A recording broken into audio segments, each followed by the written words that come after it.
Honorable Principal Ma'am, worthy teachers, and all my dear friends. Today, I, Sukhneet of grade 3rd Tagore, is going to speak on Veer Bal Divas.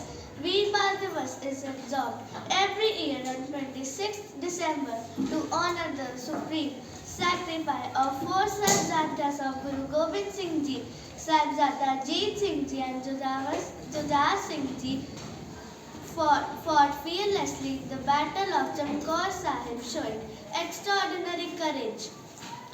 Sahibzada Zorawar Singh Ji and Fateh Singh Ji, thought very young, refused to give up their belief and accepted, met the order with strong faith.